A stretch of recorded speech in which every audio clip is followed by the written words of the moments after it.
মমতা ব্যানার্জি জিন্দাবাদ, মমতা ব্যানার্জি জিন্দাবাদ, আমার নেতা তোমার নেত্রী মমতা ব্যানার্জি জিন্দাবাদ। মালবাজার শহরের ঘড়ি মোড়ে অনুষ্ঠিত হলো তৃণমূলের শহীদ স্মরণ সভা। তৃণমূল কংগ্রেসের তরফে অস্থায়ী শহীদ বেদি তৈরি করে সেখানে পুষ্প নিবেদন করে তৃণমূল নেতৃত্ব। মূলত এসআইআর প্রক্রিয়া চলাকালীন মৃত ভোটার এবং বিএলওদের প্রতি শ্রদ্ধা নিবেদন করা হয়। এদিন মাল টাউন এবং গ্রামীণ ব্লক তৃণমূলের তরফে এই কর্মসূচির আয়োজন করা হয়। এদিনের এই কর্মসূচিতে উপস্থিত ছিলেন টাউন সভাপতি পুলিন গোলদার, ব্লক সভাপতি জিতনি মাহালি, মাল পুরসভার চেয়ারম্যান উৎপল ভাদুরী, কাউন্সিলর মনিকা সাহা, মঞ্জু দেবী মোর সহ বিভিন্ন গ্রাম পঞ্চায়েতের নেতৃত্বরা। শ্রদ্ধা নিবেদনের পর সেখানে বক্তব্য রাখেন শাসক নেতারা। এদিন নির্বাচন কমিশনের পাশাপাশি বিজেপিকে কড়া ভাষায় আক্রমণ করতে শোনা যায় তৃণমূল নেতৃত্বদের।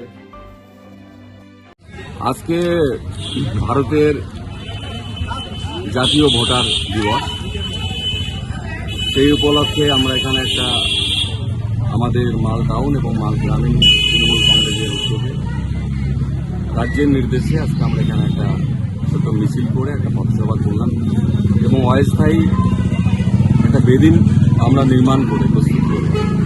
যারা গত এসআইআর প্রক্রিয়ায় প্রাণ হারিয়েছেন সেই বিএলও বা সাধারণ ভোটার, তাদের এখানে আত্মার শান্তি কামনায় হচ্ছে গিয়ে এই অনুষ্ঠান করলাম। এবং ভোটার দিবসে ভোটারদের যে অধিকার, সেই দিনে আমরা এই অনুষ্ঠান করলাম এই কারণে যে এসআইআর প্রক্রিয়ায় মানুষকে যেভাবে হয়রানি করা হচ্ছে, লজিক্যাল ডিসক্রিপেন্সির নামে বৈধ ভোটারদের যেভাবে বিডিও অফিস এবং এসডিও অফিসে লাইন করানো হচ্ছে, মানুষ আতঙ্কিত। একটা পার্টে 200, 300, 400, 500 লোককে হচ্ছে নোটিশ ধরানো হচ্ছে যারা বৈধ ভোটার। 2002 সালে যাদের ম্যাপিং হয়েছিল তাদেরকেও এই লজিক্যাল ডিসক্রিমিনেশনের নামে মানুষকে হচ্ছে গিয়ে হয়রানি করছে। তার প্রতিবাদ আজকে আমরা করলাম যে ভোটার দিবসে, জাতীয় ভোটার দিবসে আমরা এটা একটা বার্তা দিলাম যে যারা বৈধ ভোটার তাদেরকে হয়রানি না করে একদম সহজ সরল পদ্ধতিতে যেভাবে যারা বৈধ ভোটার তাদের যাতে ভোটার তালিকায় নামটা ওঠে এবং নির্বাচনে ভোট দিতে পারে, অংশগ্রহণ করতে পারে, এর জন্য আজকে প্রোগ্রামটা করা হয়েছে। এটা ইচ্ছাকৃতভাবে, এটা একটা সফটওয়্যার, এআই নামে কোনো সফটওয়্যার, তারা হলো এটা আপলোড করে দিচ্ছে।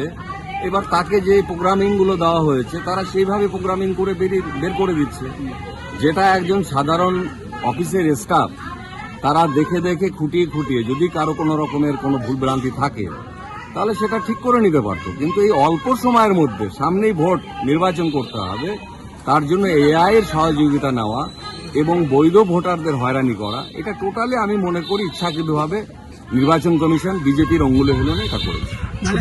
ছুটির দিনগুলো বাদ যাচ্ছে না, আজকে রবিবার দিন বাদ যাচ্ছে না। আজকে রবিবার, মানুষ আজকে রবিবার তারা কাজকর্ম করে বাজারঘাট করবে। চা বাগানে প্রচুর মানুষ, তারা হচ্ছে গিয়ে যারা আদিবাসী, যারা এখানকার স্থায়ী বাসিন্দা, তাদের বাবা মা যারা হচ্ছে একটা সময় দুমকা, বিহার বা বিভিন্ন জায়গার থেকে তাদেরকে আনা হয়েছিল, তাদেরকেও নোটিশ লাইনে দাঁড় করাচ্ছে।